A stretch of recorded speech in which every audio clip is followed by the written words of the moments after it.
Good morning from Cornell University in Ithaca, upstate New York. It's a beautiful fall day with the beautiful colors in Ithaca. On behalf of the Emerging Markets Institute and eCornell, welcome to the webinar, Current Trends in Emerging Markets, Risks and Realignments. My name is Lourdes Casanova, and I am the Gail and Rob Cañizares Director of the Emerging Markets Institute. Today, we are joined by my colleague, Miroux, Faculty Fellow at the Emerging Markets Institute and co-author of the EMI reports, Julian Galarza, Chair of the Corning Case Competition Committee and VP at the Student Council, Matusz Komski, Chair of the EMI Mark Mobius Speech Competition and VP at the Student Council, both second-year MBAs at Johnson, and Iris Arguedas, first-year MBA and soon-to-be chair of one of the committees, all of them EMI fellows.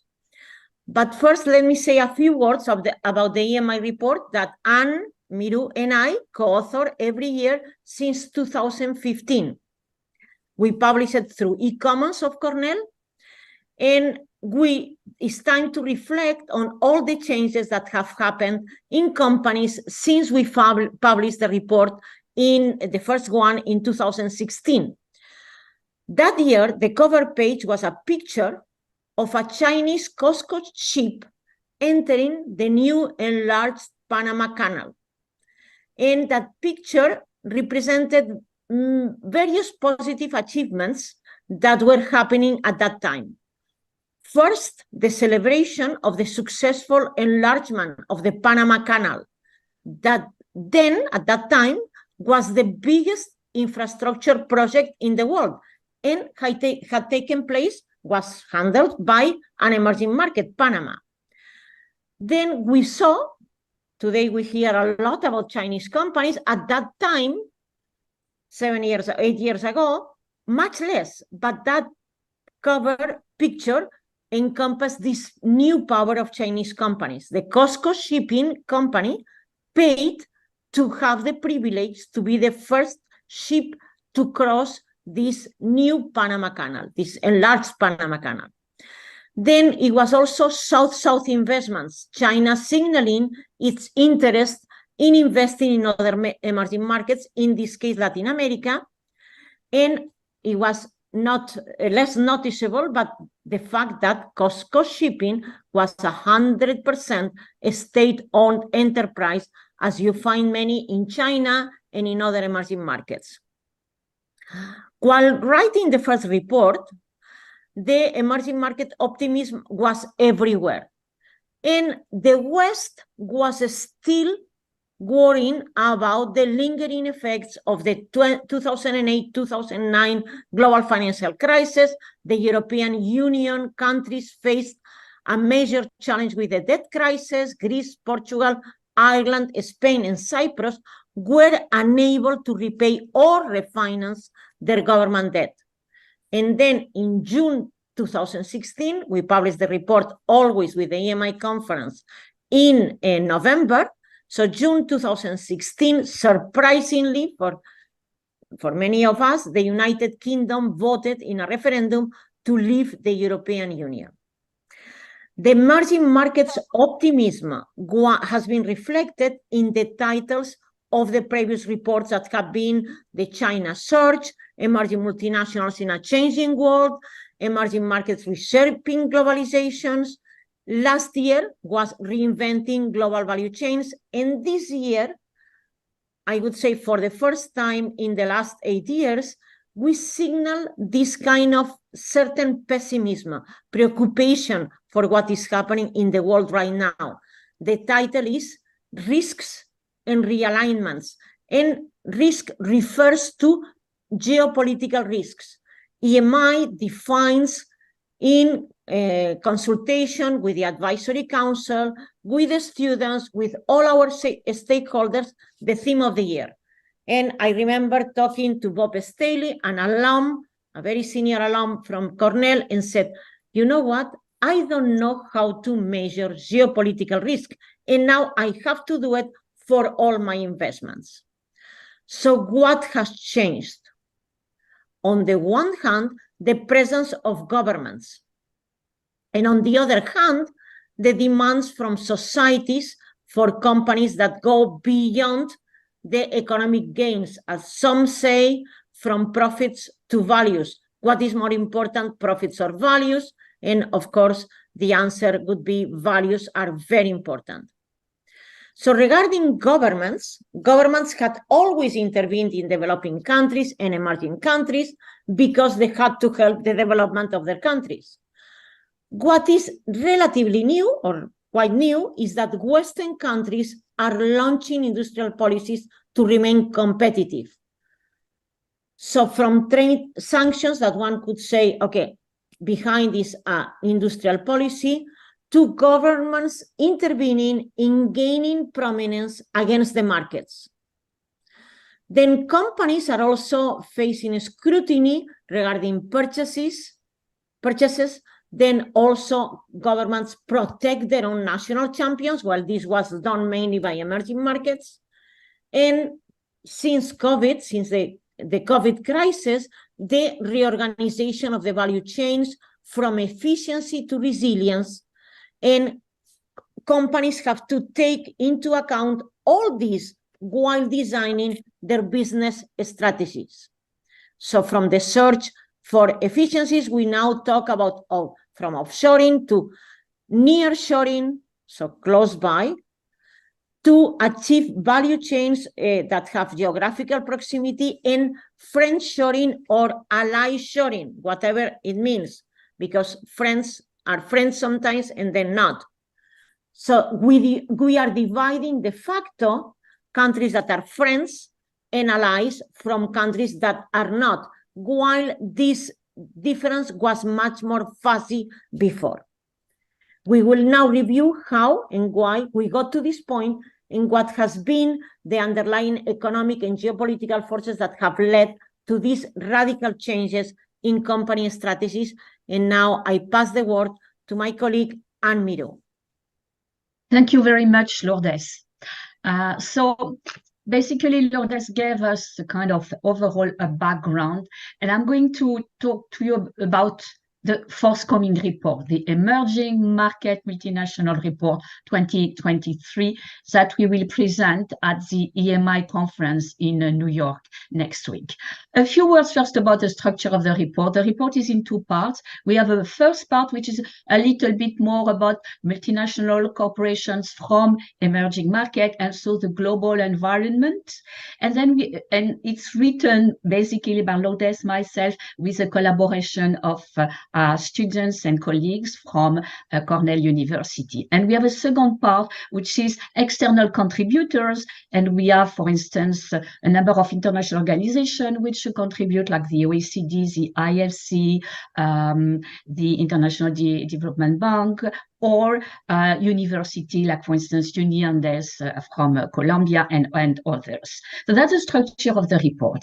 As Lourdes said, the themes, all the chapters are related to the common theme, the theme of the report and the theme of the conference.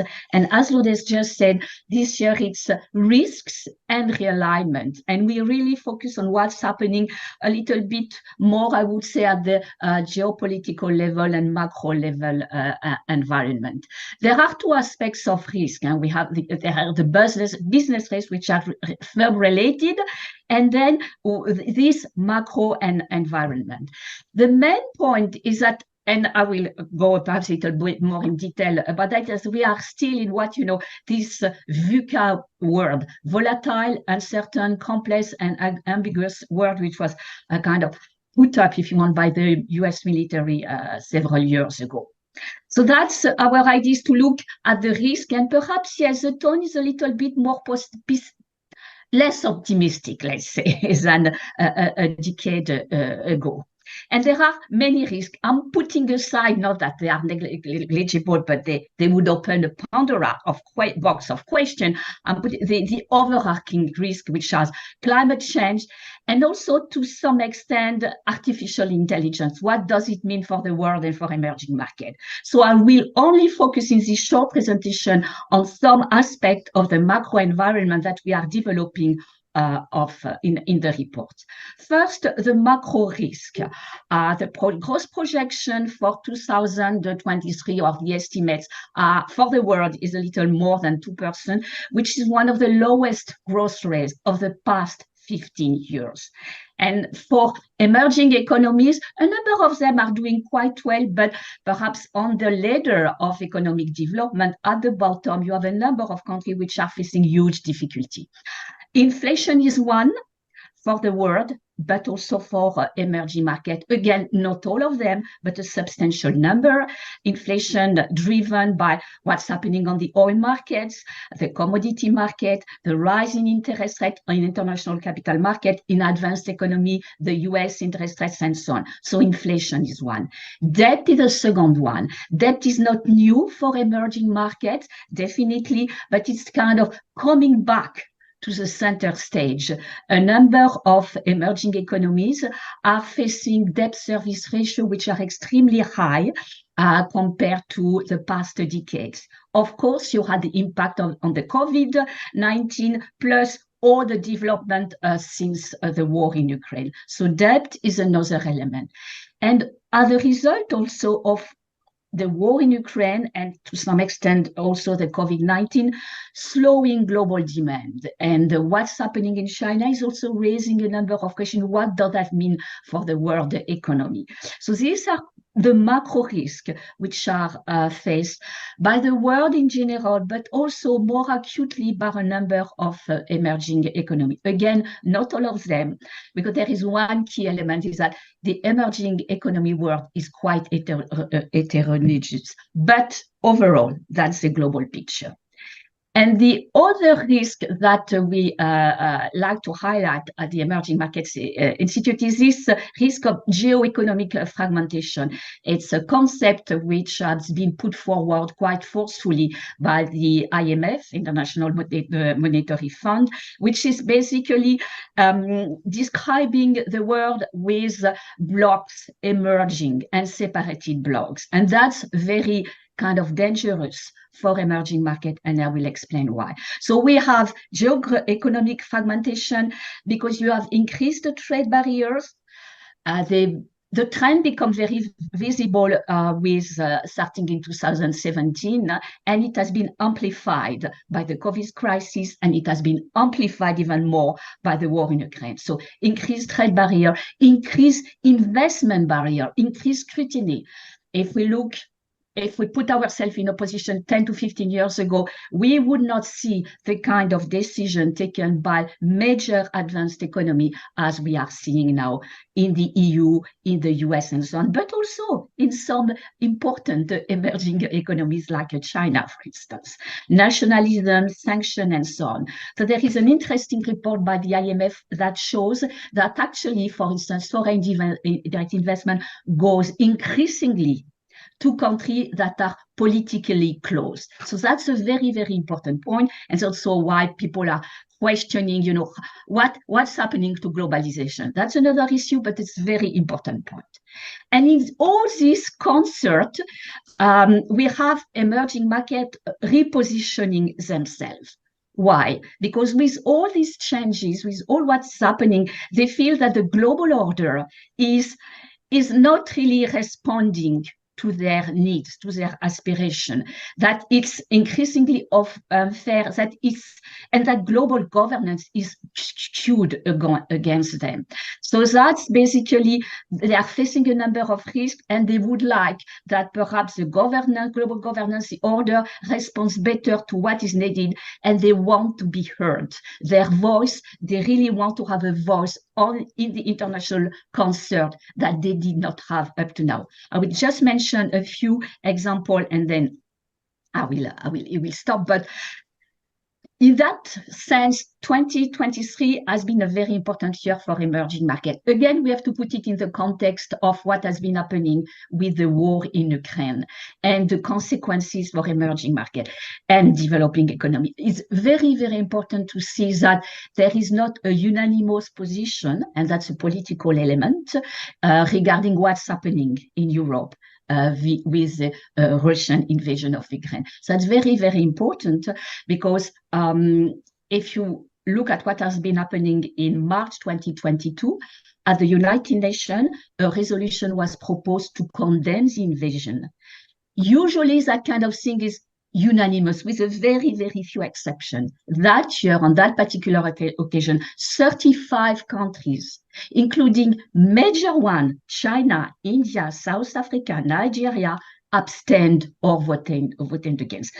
China, India, and so on, they abstained. So it's very, very important. So it shows that they have a different view of perhaps what's happening, and they want their voice to be heard. 2023, that said, is very important for two reasons.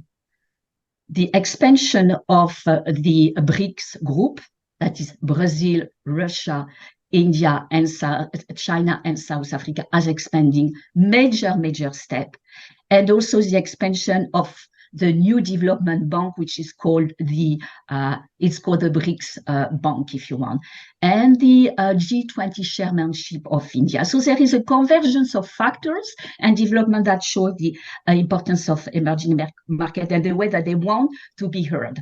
Just a few points. The BRICS now includes in 2023, that is, I think it was in August, at this meeting in South Africa, for the first time, the BRICS group was expanded, and they have added a heterogeneous group of countries, but very interesting. From Latin America, Argentina. From Africa, Ethiopia and Egypt. And then from the Middle East, Iran. Very, very interesting, and Saudi Arabia and United Arab Emirates. So it's a group of countries with two major oil producers that will have impact, most likely, of what's happening in terms of the discussion on oil. And nowadays, this group is more than a third. It's 12 countries. It's more than a third of the global GDP. It's about half of the global population, and it's 40% of the oil output. So you can see that it's a group, very heterogeneous, lots of issues to discuss in terms of coherence, but very important.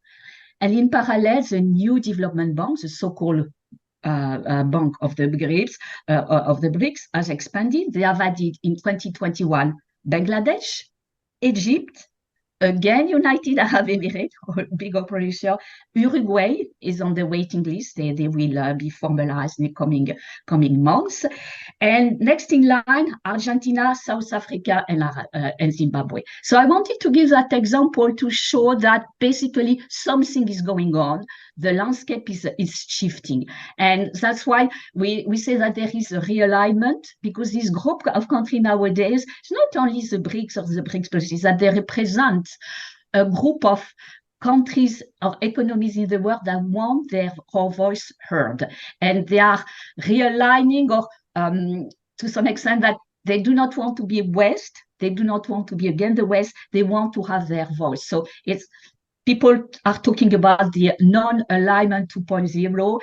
To some extent, we do not align. We have take a position that corresponds to our interests, depending on each question.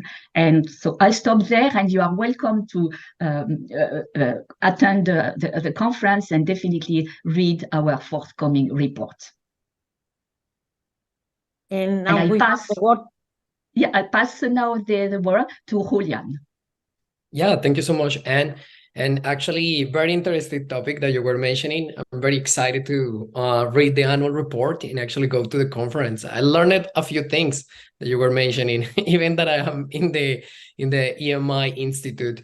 So very insightful comments. So anyway, again, my name is Julian, and I am a second-year MBA at Johnson. Right now, I'm focused on three things: venture capital, entrepreneurship, and emerging markets. But for today, I will talk actually about my work that I have done with the EMI, specifically with the case competition 2023. So first, I actually want to thank you to our sponsor, Cornell Corporation, for the invaluable help and contributions with the case. And thank you to our advisors, faculty members for their guidance. I definitely need to say that I had the privilege to work alongside with a group of talented incoming MBA consultants like Cara Stiers, who is going to Bain & Company with me, but she's in Washington, D.C., Shabani Mulji, who is joining Deloitte, and other interns that we work in Colombia, from Colombia and Cornell. So together, actually, I will start this story how everything started with the case competition. So we initiated this discussion on various global topics, such as artificial intelligence, the future of cryptocurrencies, supply chain, sustainability.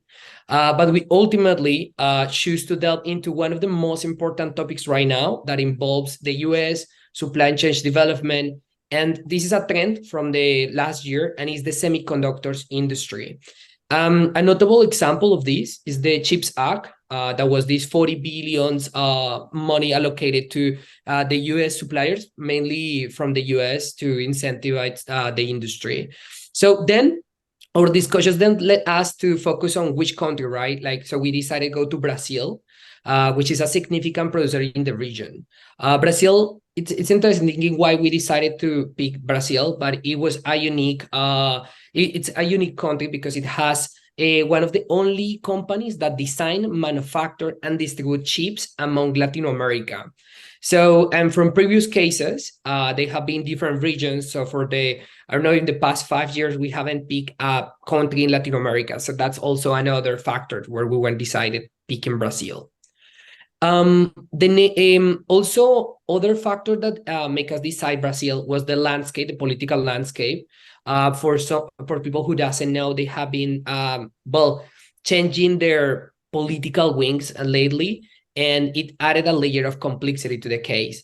So pretty much given Brazil's political chiefs, the debates have emerged between various governments, some saying like they should stop investing in semiconductors, and specifically we pick a company that for the purpose of this case we will call Semiconductor Co. And some wing was saying we should liquidate this company. The other wing said we should continue operating in this company, operating the company and in this industry, which is actually the latest position, the latest government position. So over several months, we were constructing this case to address critical questions for Brazil and the industry, such as what should Semiconductors Co. business strategy or model be to reverse the privatization or liquidation? How should semiconductor position itself in the semiconductor industry to regain competitiveness? How can Semiconductor Co. attract and hire new employees, as well as build team model? And this is an important topic because, as I mentioned, this kind of swinging between strategies, should we close, should we continue? A lot of people actually was leaving the company and going to the US and other, big private companies like Intel, Nvidia. And now Brazil need to think how they will attract that talent back to their company and to their country. And for one, what are potential initiatives or policies? We are talking about realignment, risk, supply chain, how actually Brazil can implement and support domestic policies to grow and facilitate semiconductor co-revival. So the other effort actually attracted, it was incredible. My experience was amazing with my team, with the faculty members, and we attracted 581 participants. And this encompassed around like 126 teams from 49 institutions across 11 countries. And then, among all of those participants, we needed to select, so we shortlisted teams from STEAM institutions. Like actually, the finalists that we decided were 5 institutions. So the Institute of Management Indoor, the University of Delhi, Tulf University, Corvinus University from Budapest, and Cornell University, which obviously I'm very happy and proud that we are part of these finalists. So the winner will have the opportunity to get $6,000. But also we have other $4,000 for the other positions in prizes. So definitely we were impressed by the team's results and their innovative solutions. Now we are eager, definitely I am personally very interested to see these teams, how they present their findings, answer the judges' questions, and defend their proposed solutions for the company in Brazil and this important topic. So our evaluation criteria is looking for quality of the analysis, the quality of the recommendation, implementation of the plan, the creativity of the teams, and how they present, obviously, during the conference, and how they navigate the Q&A session. So our panelists consist of judges from the industry, academic experts on these matters like semiconductors, and even actually some Brazilian politicians who will be analyzing and evaluating the proposed solutions. So this year holds, immense and significant for both. This topic is very important for both the industry and Brazil. And I will finish saying that we are excited about how the case competition will bring experts from professional and talent students to talk about this essential topic in Brazil. And well, I invite you to join online or in person the conference. And from here, I will pass to my friend and colleague Matush, who will explain about the pitch competition, or an important part in this conference. Yeah, thank you so much, Julian. So once again, hello, everyone. My name is Matush, and just like Julian, I'm a second-year MBA here at Cornell Johnson, and I will tell you a little bit more about our annual pitch competition. So Julian just explained, the case competition, which has been running for multiple years. And, the premise of the case competition is really to give, current students an ability to practice their critical thinking and problem-solving skills that are so critical for future leaders in the emerging markets. Now, just to give you a little bit of background why we started the pitch competition, here you can kind of see that we are all about envisioning the future of emerging markets. And that's why, 3 years ago, we realized that we needed something that focused more on, the immediate impact that can happen in emerging markets with people that have already gone through their graduate education. So 3 years ago, we launched the now annual Cornell EMI Mike Mobius pitch competition, where we invite startups founded by recent graduates to pitch their businesses to compete for a grand prize of $10,000. Now, so how does it work in practice? So as part of the application process, we ask the startups to submit a lot of information regarding their businesses, but the key component that we ask for is their pitch decks. Because at the end of the day, if they want to raise money, that's something that they need to become good at. It's not just enough to have a good business idea, you really need to know how to communicate it. So this year was actually our most competitive yet. 34 startups submitted their pitch decks, which represented 16 different business schools of 11 countries of origin, and their businesses targeted 27 different emerging markets. Now, once we've received all the applications, we had a number of Cornell Tech students with venture capital experience that also took a venture valuation class at Cornell Tech, engage with the applicants to learn more about their startups, and then scored their businesses and the pitch decks according to industry standards. Now, through this process, we picked 5 finalist teams, 2 from the US, 1 from Argentina, 1 from Colombia, and 1 from China. We also selected 2 runner-ups just in case one of the finalist teams could not participate in the final round of the competition. As you know, with the startup landscape, you never know what to anticipate, so we always want to be on the safe side, and we definitely did not have a shortage of amazing ideas. Now, what's exciting is that once they are selected as finalists, we partner each team with a high-caliber coach who has years of experience in the venture capital space to help take their idea to the next level. Now, the finalists also get $1,000 that they can use toward their business. Now, the competition culminates with the final round at the EMI conference in New York City. That's why, so many of us are so excited about next week. But that's where the teams pitch their ideas in front of distinguished judges for that tall prize of $10,000. And of course, in the audience, there's a great number of potential investors. Now, the pitch competition is how we show our commitment to invest in those that dare to bet on the bright future of emerging markets. And this year, the teams are truly impressive. From addressing the unpredictability of wildfires in Argentina to fixing the inefficiency of the healthcare system in Ghana. So they all show what big thinking looks like in practice and what's really needed to take emerging markets to the next level. So for that reason, I just cannot wait to see the teams present next week at the conference. And I would encourage all of you to join us either in person or virtual and observe the future leaders of emerging markets in the making. And now I'll pass the word to Iris and move on to the next stage. Thank you so much, Matush. Hi, everyone. Thank you for joining us today. My name is Iris, and I'm a first-year MBA student at Johnson. So I'll open the Q&A section, so please feel free to submit your questions in the chat in case you have specific questions. So we will start answering Emerson's question, that is, what is the future for the hospitality and culinary industry be in some of these emerging markets with the current status of their economy?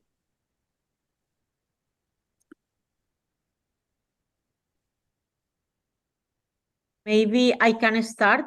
So tourism is obviously a very important industry right now, dominated by countries like France, US, and Spain, but obviously emerging markets that are in many cases have so much geographical diversity: Brazil, Colombia, Costa Rica, and Southeast Asia, of course, Indonesia, Malaysia, and so many other countries, and many emerging markets want to get a piece of the cake because it's a very number one in terms of employment. Requires a lot of employment, and there are many countries, definitely Spain or France or even the US, where tourism represents as much as 10% of the GDP.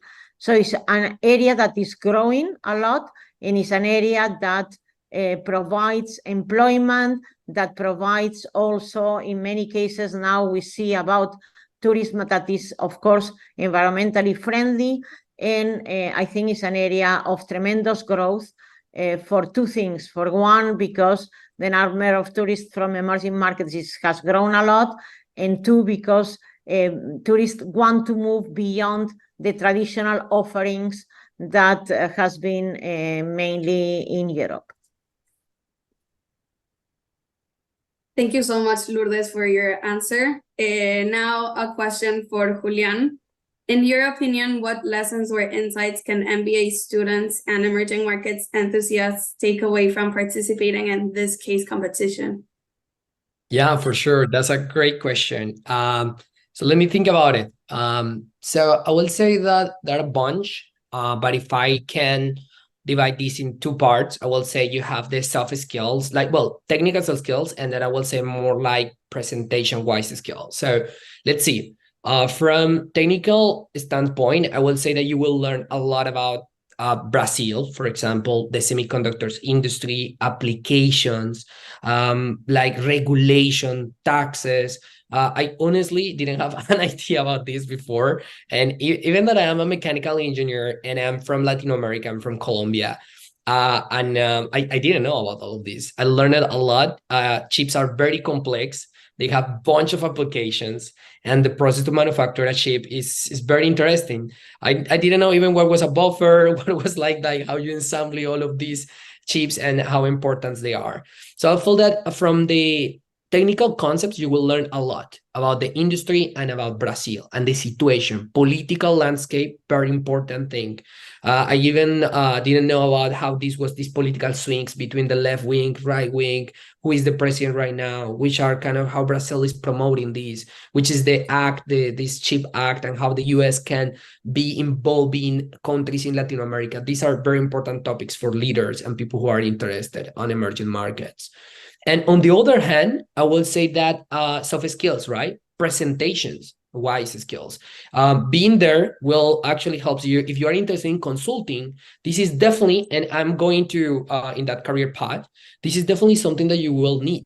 Like you have a complex question and how actually these amazing teams, I'm very impressed, how they, structure the complex question in different areas to find a good solution. And that's what you will do. Definitely in a career in consulting, is kind of explaining a deep, hard question in an easy way. So I would say that that's two things that people will learn from this case competition. People who are involved can be obviously participating next year or just seeing the solutions of this year.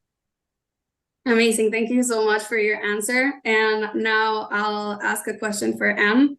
So considering all the reports and research that the EMI have done, what would you tell that is the most challenging issue within emerging markets in the past years? Thank you very much. This is a very interesting and puzzling question to some extent because, as I said a moment ago, emerging economy, it's an heterogeneous group. So what may be the most challenging one for one may not be for the others, for instance. And also I would put China aside because it is an animal in itself. And in the group, actually, we always consider China as a particular case. The most challenging thing is that, in a way, the transformation of the global environment in which emerging markets operate, because you have had a succession and the changes of almost the paradigm of the principle on which at least economies were operating. What used to be dogmas are no dogmas any longer. For instance, I've worked a lot on the development and economic growth, and 20 or only 15 years ago, at the turn of the century, we were still, pushing for open trade, no barriers, no investment barriers. External sector is what will help your economy grow and will help your population. That was so. Global open trade, that's the key. There is no longer any global open trade. So the premises on which emerging economies, many of them from Korea, that is not an emerging market any longer, has graduated. External trade was an engine of growth. Now it's a question mark, is it? And again, I said China apart because it has a big internal market. But what about all the others? You see, so I think that's a very important question. And another one, I said the dogmas are being challenges. Leave it to the market is no longer the mantra that it used to be.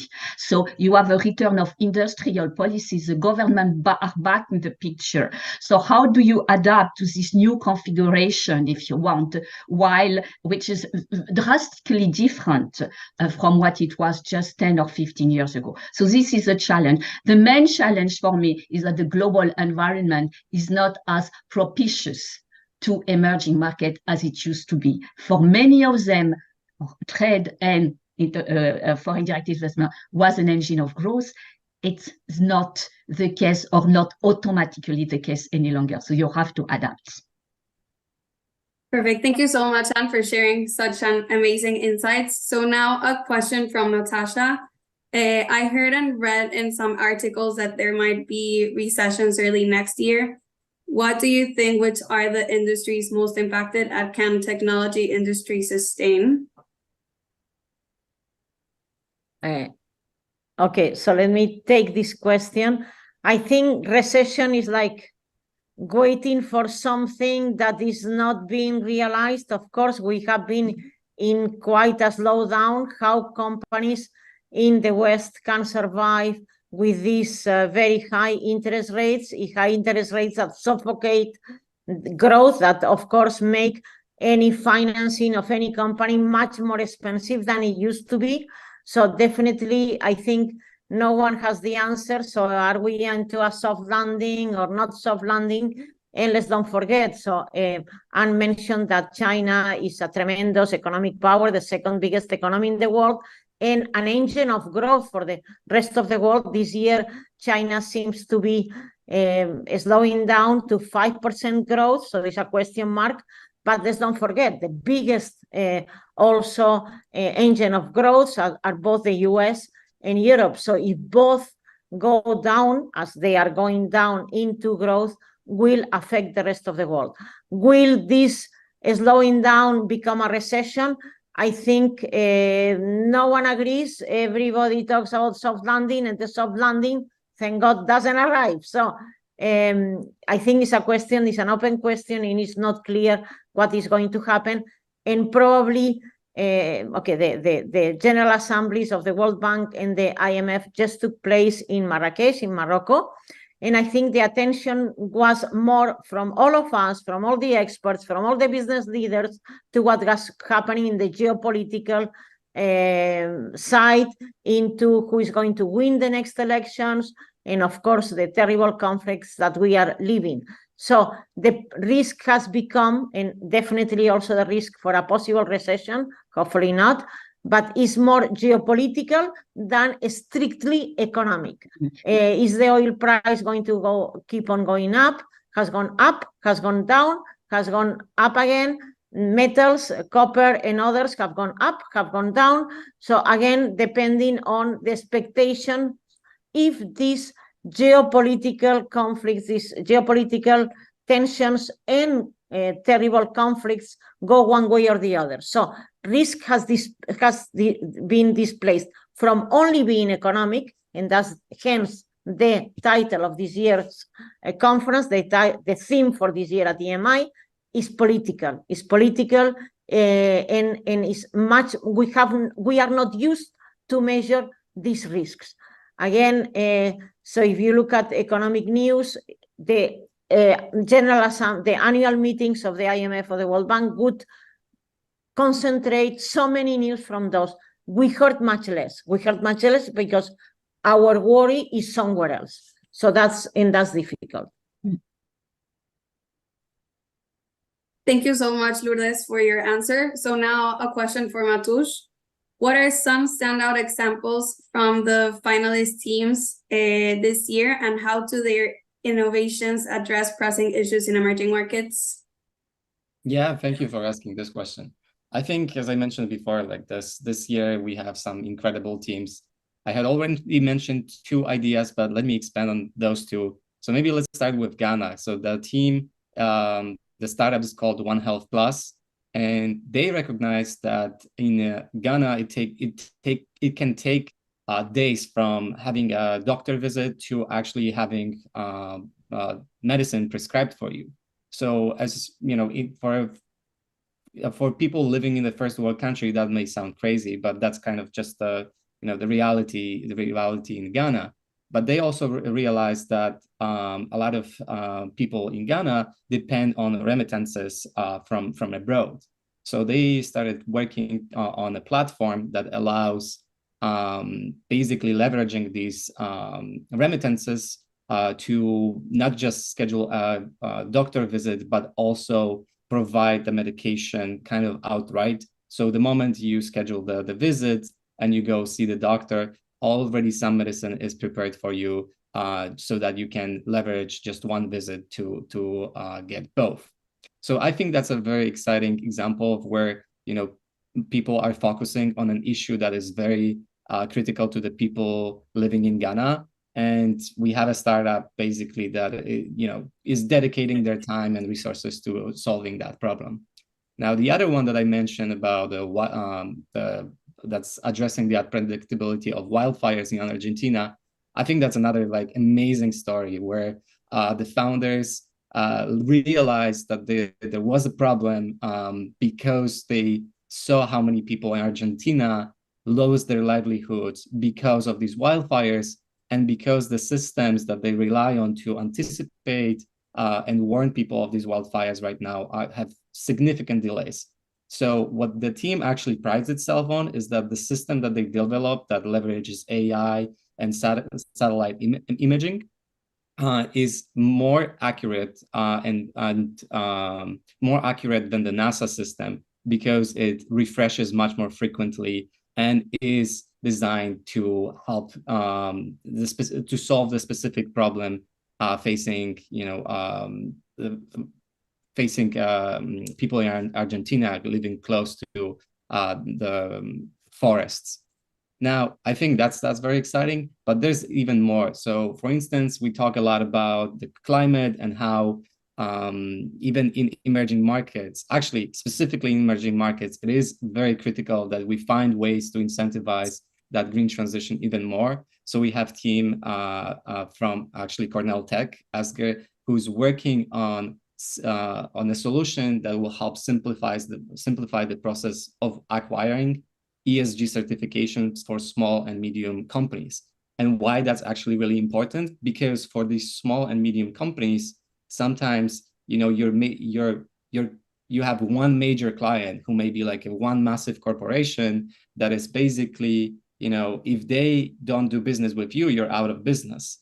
And since all of these big corporations are now, transitioning and thinking about how to become more climate friendly, now they're trying to push it onto their suppliers to also be environmentally friendly. So if you're not able to easily provide these ESG certifications, it may mean that tomorrow you have no business. So I think that's another key problem that this team is trying to solve.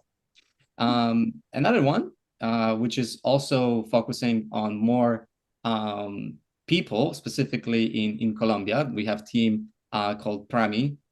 They recognize that in rural areas and in small towns, those areas are very underserved when it comes to demand for loans. So typically they don't have access. So the team is working on a solution that allows more accessibility for microloans in towns and rural areas right now, specifically in Colombia.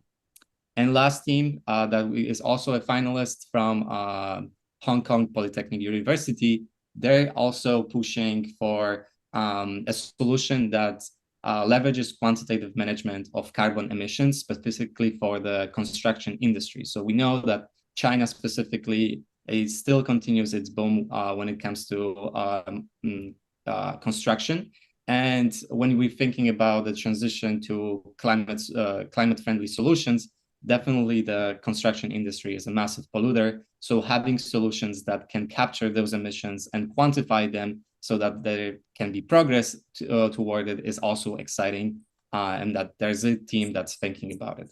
So I'm honestly, I am not playing favorites here at all. I am very curious how all these presentations are gonna play out and who's gonna win. So just 1 week from now, we'll know.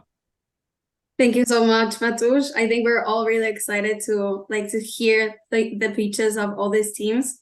And now a question for Lourdes. So as Mateusz mentioned, the pitch competition was launched 3 years ago. So what motivated the Emerging Market Institute to establish the pitch competition? And in your perspective, how has the competition evolved over the last 3 years? Thank you, Iris. So 2 things. One, EMI is about building bridges and encouraging dialogue. So we always want to bring the knowledge about emerging markets to MBA programs all over the world. MBA programs all over the world are very focused on traditional multinationals, traditional and new multinationals from US and Europe, and very rightly so, because for 50 years, these companies have become the leaders in terms of management, innovation, technology, but a lot of things are happening in emerging markets, and we have to, that was the spirit of the founders of the EMI, who had very successful international careers, Bob Steele, Gail and Rob Cañizares, Nelke Di Cruz, and others, Henry Renard. They all said you have to bring knowledge about emerging markets into the MBA programs. And that's what we do through courses, and most importantly, this EMI Fellows Program, through the case competition. As Julian very well explained, the idea is that the case competition makes students focus in an emerging market. We have had Nigeria in Africa, India, China, Mexico, Brazil, and very important, and also a current industry. And this year, of course, as he very well explained, semiconductors is the key industry, but we have done e-commerce. What are the characteristics of e-commerce in Africa? What is different? How they incorporate mobile payments, pharmaceutical industry in India, and others. So that's one thing. And then there is a lot of also startups coming up from emerging markets, sometimes with more difficulties to access funding, to access VC funds, to access also other types of networks. Hence, the creation of the case competition is sponsored by Cornell International, and we are very grateful to them, as Julian mentioned. And as Mateusz said, Mark Mobius from Mark Mobius Partners funds the pitch competition, and the idea would be to create networks of entrepreneurs in emerging markets that remain connected, that continue helping each other. And Mark Mobius said, once an entrepreneur, always an entrepreneur. And yes, it's true that their access to financing is more difficult. So the idea is to create these networks, to exposure them. And Mateus mentioned the 5 finalists from this year. So they come to Cornell. We have a group of coaches, as he very well said, and also judges, most of them from the VC world. And you create these networks, you amplify the possibility of having more access to financing, and we help them with that. That was the spirit. Thank you so much, Lourdes, for your answer. And I would like to thank the audience for their questions, and also all the speakers for their amazing answers to those questions. And now I would pass the word to Lourdes to close the webinar. Thank you very much, Julian, Iris, Mateus, and my colleague Anne. And thank you to the e-commons team, Nicolas, Phillips, and Marcus, and the whole team. We work together organizing these webinars. The purpose of today's webinar was to brief the audience, most of them are Cornell alumni, about the EMI conference that will take place next Friday, November 3rd, at Cornell Tech in Roosevelt Island, starting at 9 a.m. The morning we'll have the finalists of the case competition and the pitch competition, and after noon, we'll start with the panels focused on different issues related to emerging markets, South-South investments, also mobile payments and central bank digital currencies, and we'll launch also the EMI report and how important technology is for emerging markets. So we invite you all to attend the conference, www.emiconference.com. You can register either in person or online. The numbers in person are getting a little bit, so the Bloomberg auditorium is getting a little bit full, but if not, you can attend online. I also wanted to thank the EMI team, Daniel Dos Anjos, who is the program coordinator and the leading researcher, the Elnaz, Daniela, and so many others, Dimitrios, who help a lot with everything we do. And also, you can imagine that we had so many people contributing to this endeavor. We have also the judges, as were mentioned, the colleagues, the coaches, and of course, the dean that is also supporting, Andrew Carroll is supporting this initiative, who was founding director of EMI. And everybody, this is the result of a tremendous team who volunteered to make sure that we publish the report. We had 22 interns this summer who worked very hard. I also wanted to mention Fei, that contributed so much for the writing of the case and the report.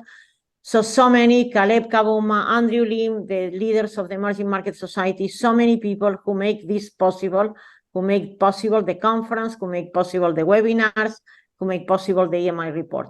So thank you all. Looking forward to keeping in touch and having you all at the conference in Cornell Tech next Friday. It starts at 9 a.m. till 6 p.m.